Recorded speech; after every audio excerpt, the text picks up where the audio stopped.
The month of July. This month went by really quickly, but like looking back on it, it also went by really slow. Like I'm looking back on on what I, you know, watched at the beginning of the month, and it actually feels like a really long time ago that I watched these things, when really it was like a month ago. So as I jump right into it, I on the way home, on the flight home, I watched a ton of movies. I watched the first movie I watched was Only Old Men Are Going to Battle, which is a Russian film set in World War II about pilots that go to battle, and it's various characters and plot lines in it. But it's about these pilots that are also musicians, and these younger guys fall in love with these Russian army like female pilots as well. And it has a lot of it's honestly has a great storytelling, and it kind of talks about World War II and has kind of like a funny comedy aspect to it, as well as kind of like a drama and a sadness to it. Honestly, it was a really great movie to start, to kind of start the month off on, and was in black and white as well. I haven't watched many black and white films, but yeah, it was pretty enjoyable. Secondly, I watched The Football Club. Wait, and yeah, The Football Factory was amazing.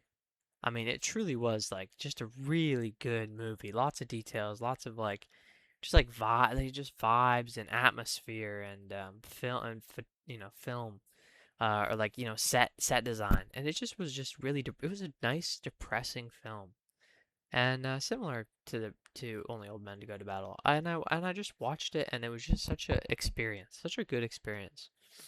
And the acting was amazing, and the characters were so well written. Just really a enjoyable story. Then I watched Final Fantasy: The Spirits Within.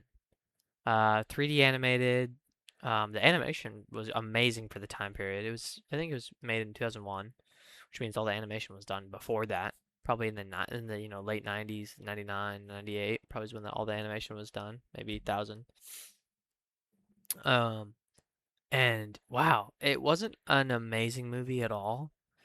Like the storyline was kind of boring and the characters were kind of boring, but like number one, I like Final Fantasy, and number two, like it was just such a cool looking movie. It just looked really cool and fun, and just, yeah, it was such an experience. And the animation was just so good. Like I'm surprised that there aren't more films made in that animated style, and hopefully next month, I'll be able to watch the next Final Fantasy movie, Final Fantasy Advent Children, which I'm really excited to watch. Um, but yeah, that's for the future. After that, I watched Clerks, another black and white film. Yet this movie is quite a lot newer. Kind of an indie film, like with a low budget um and not that much going on. It was a really funny film, and honestly, definitely makes it in my top 10 films. This film was just super funny and just super witty and so well written. Um, it has a kind of depressing atmosphere to it too, just like a realistic, as an employee at a, you know, just at your job, it made you feel like, oh yeah, this is how it goes. There's a lot of boring moments. There's a lot of moments of you waiting around, fooling around, random stuff happening, customers being, this, that, or whatever. And it definitely reflected my experiences in customer support, working in customer support. Um, which was, it's that relatability that makes you laugh, whether it's good or bad. um, After that, I watched Run Fat Boy Run, Simon Pegg, romantic comedy. Not much to say about it. It was just a basic, I mean, most of these movies, or some of these movies that I've watched have just been, I kind of just watch them because they're set in cool places. And Run Fat Boy Run was set in London. All the scenes were cool. The vibes weren't all right, and the rom-com aspect of it was just kind of mid. But yeah, not a very memorable movie. I do love Simon Pegg though. He's a funny guy. Um, but he does star in a lot of kind of B-list movies. I'm just like, oh, that was funny, but not gonna watch it again. Um, and after that, I watched Charlie Bartlett, which was wow, that was an amazing movie. That was just, I mean, just the characters and the storyline of it, the storytelling, and the kind of farceness of it. Similarly, it was very similar to one of my favorite movies, Ferris Bueller, where he talks to the camera and he's kind of like smarter than everyone else, or at least thinks he is kind of a smart ass. Um, and it was just a really funny film, with a ton of different quirks to it. A very quirky comedy film, and super enjoyable. Yeah, it was just a really great film, and really funny. Yeah, really funny. After that, I watched The History Boys. That's another film that I was kind of like, it's a vibe, but what in the world? I got this as a DVD. I didn't know anything about it. Um, and I was just kind of like, yeah, why not? Let's watch it, see what it's about. And yeah, this was a weird one. This was a super weird one. I don't even know how to explain it. It's just about these school kids who have weird experiences in their history class, and the film is so well written that everything goes over your head. Unless you have like a 200 IQ, you won't understand, or you're really well versed in history, you won't understand any of the references that they're making. And so all these references are just really confusing, but yet again funny. Like you want to laugh with them, even though you don't know what's going on. Kind of like a conversation in a restaurant where you can't exactly hear it, but you know they said something funny because everyone else is laughing. That's exactly how I felt during this film. Some of the scenes in the film were really uncomfortable. Um, and yeah, I wouldn't necessarily recommend this film to everyone because I don't think it was extremely well paced. They kind of stay in the same area the whole time, and the characters aren't super fleshed out. But the characters that are well written, and the rest of them are kind of left to get to collect dust. I think the teachers in it are really odd, and it insinuates some of those odd experiences. But I mean, potentially could be realistic with people's awkward encounters. But I mean, yeah, I feel like weird movies. Definitely a weird one. Definitely a weird, dark kind of comedy concept. Which, yeah, I don't know. Give it a watch. And I'll probably rewatch it, even though some stuff kind of made me uncomfortable and rethink certain aspects of life and of school. Next one I watched was superhero movie. I've always seen clips of this movie because it's just so out of place. And I watched it and it was really funny. I was constantly laughing. It was quick paced and everything was just a play. It was just all a play on Spider-Man, just a big play on Spider-Man. The actors cast that they had was great. All the scenes were funny. The characters were fun. Generally, just a really, honestly, maybe my favorite superhero film of all time. I mean, I don't love superhero films, and this one could have, honestly, probably my favorite because it was just so funny. No superhero film really, you know, likes to admit that they're being kind of corny sometimes, and this one kind of fully goes into it. And there's just so many different types of laughs in it, so I think everyone can kind of find something that they enjoy out of it. Next thing I watched, I guess it was a TV series called Summer Heights High. It was good. I mean, I don't really have much to explain about it. Like, it was a funny concept about this guy who acts in a school, like an actual real school, and he plays these three different characters that are varied gender and race and whatever, which was quite funny. He plays, this Pacific Islander student. He plays like an older female student that transfers from a private school, and he plays the art teacher, or sorry, the film, not the film teacher, but the acting teacher. And they're all just, I mean, they're just super well done. He really got into, he was kind of like a Sacha Baron Cohen kind of actor where he really got into that method acting, and really stuck to it.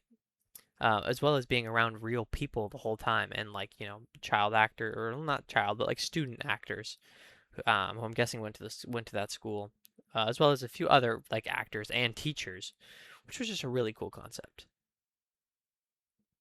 Afterwards, I watched Salt Lake City Punk.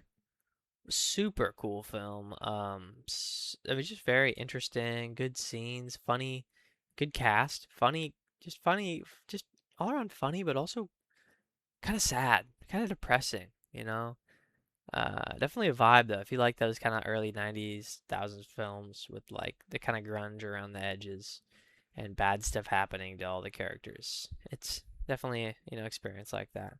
Also kind of a farce comedy and similar to Ferris Bueller where he talks to the camera. And it's almost like he's freeze framing even though he isn't.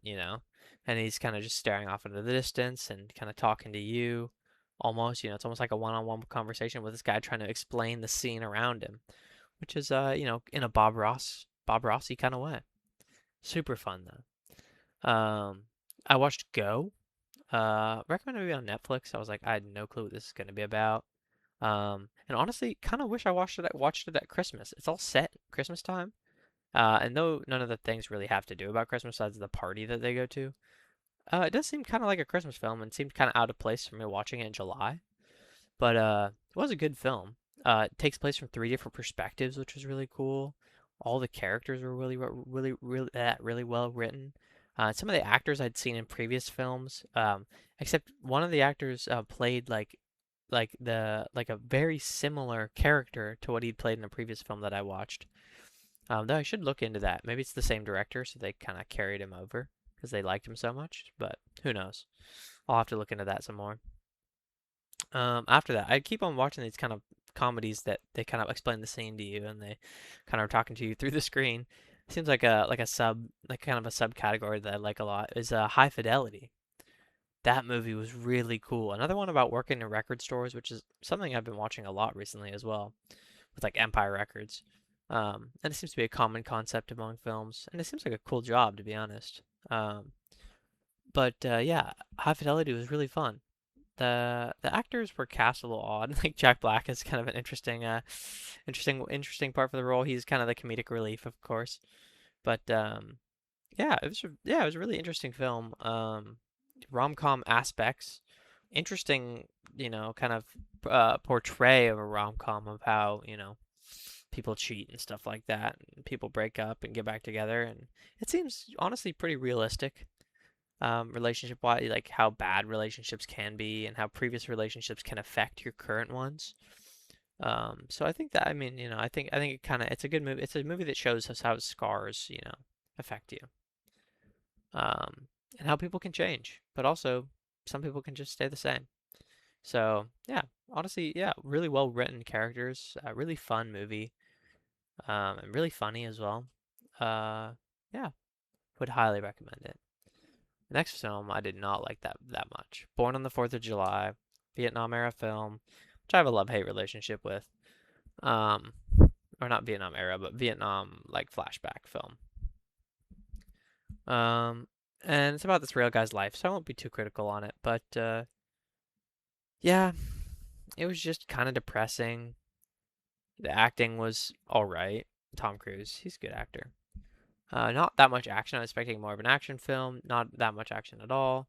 And kind of skip skip the beat a little bit. They kind of missed. I think they missed a few aspects, or they overplayed or underplayed a few. For film.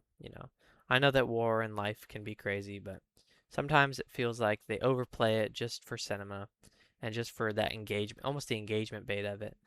Um, Whereas this guy's experiences were real, and I'm sure they took that into account based off his book. But I also think that yeah, it just wasn't it wasn't amazing, and I didn't really feel that connected to it. And I didn't at the end of the day, I finished the film, and I kind of just felt.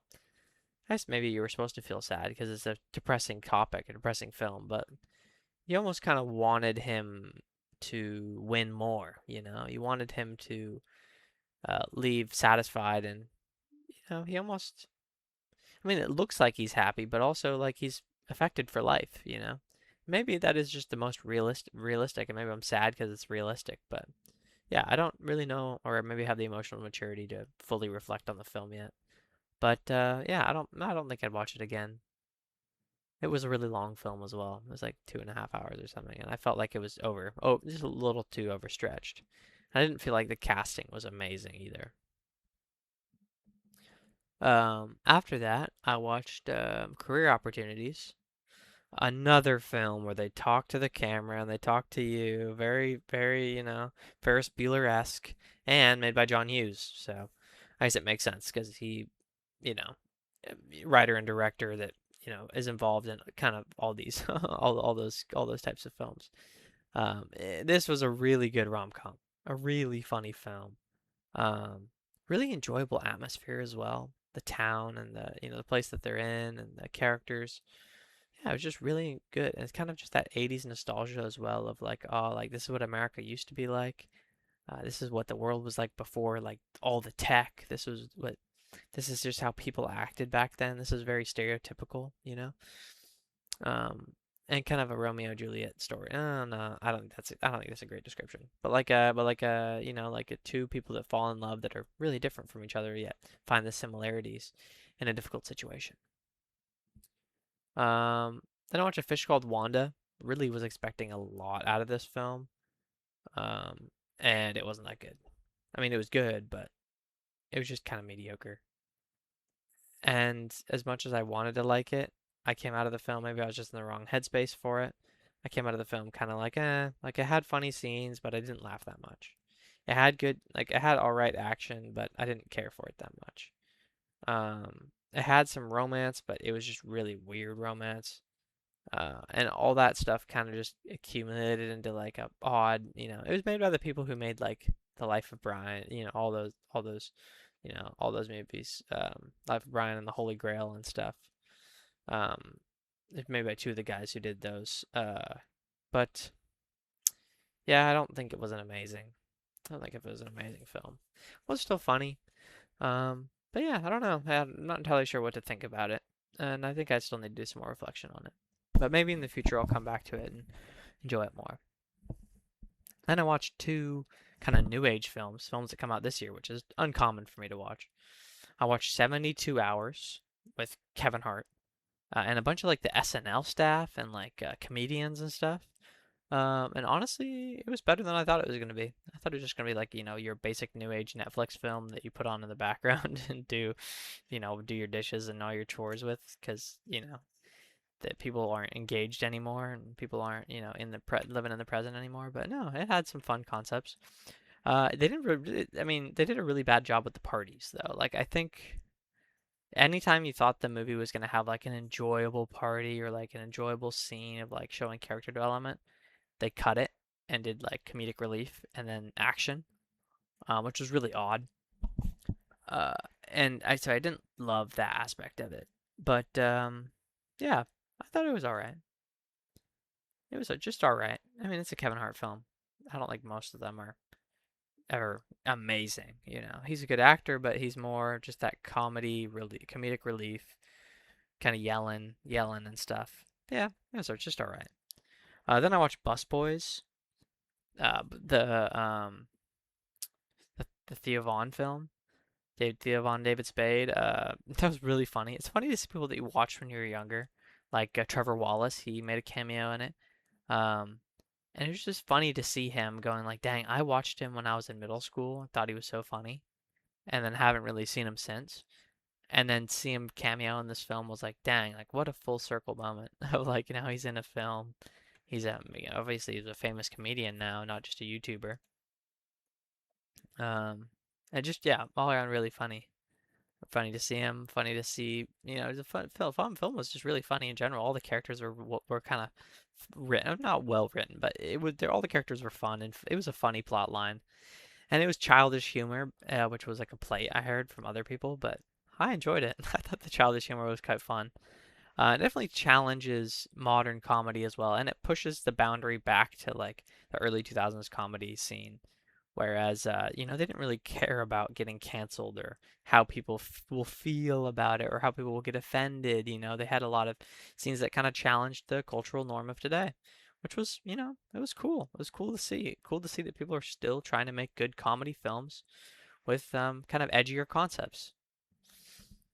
And finally, I've been talking about films for a while, but finally, I watched Ladies First, the new Sacha Baron Cohen film. And it's cool, and it was really cool to see how the world would be different and how you view it differently if women were in the place that men are now. But I didn't think they did that concept well. But for a Sacha Baron Cohen film, it was not that funny. coming off of, the previous films that I've watched him in, with my favorite being The Brothers Grimsby, which I laughed at probably every 5 minutes at or less. Going from that and from Borat 2 to this was just a real drop. Not in his performance, well, kind of in his performance, but just in the funny factor, And I don't think they did a very good job at making it extremely funny. They had funny scenes, they had good character writing, good character development, whatever and whatnot. But at the end of the day, I just didn't think it was extremely funny, and it wasn't really that funny at all. I mean, it was good, but it wasn't funny. It wasn't what I came there for. Wasn't what I watched it for. And so yeah, I'd just say it was all right. And yeah, move on. Um, After the abundance of films I've watched this month, I want to move on to games. And I really didn't play that much. Well, actually, I played a variety of games that I won't really go over because I didn't play that much of them. I kind of just tried out stuff from the past and new stuff. But yeah, let's just go with the stuff that I played a lot of. I've finished Final Fantasy VII Remake, the Yuffie storyline. Like I'd finished Remake a few months ago, but I didn't play that Yuffie. I kind of got burnt out on it, and then I didn't play the Yuffie storyline. So yeah, I finished that up. That was fun. That was really cool. And then after that, I started Final Fantasy VII Crisis Core, which I haven't completed yet. I've kind of been burnt out on, but I think I'll come back to it. Um, and that's a really good film. Zack is a great main protagonist. I like him a lot. I like seeing Sephiroth and all those other guys, which were really cool. A lot of action, a lot of fun. Um, a lot of good combat. The combat system is really cool. And then other than that, I played a ton of Forza Horizon 6. Just keep playing more of it. It's just a really fun game. I played a ton of Ace Combat 7, which is a really fun, flight sim, or not really flight sim, arcade, fighter flight. Which is, yeah, super fun game. The story's really mid, but it's kind of like Doom, whereas I just have really fun with the combat, and I don't really care too much about the story. And then as well, going on with the six, the 6-7 concept. I played Battlefield 6. I came back to it. I got it when it came out, and I thought it was just all right. And now I'm coming back to it, playing some multiplayer, and yeah, still just all right. Kind of just to, you know, kill some time. But yeah, I enjoyed it. And then as like TV show wise, I've continued to watch Young Sheldon since last month, and I've continued to watch Top Gear. Uh, yeah, other than that, not much updates. I'll glad I got to reflect a little bit, and see you next month. Bye bye.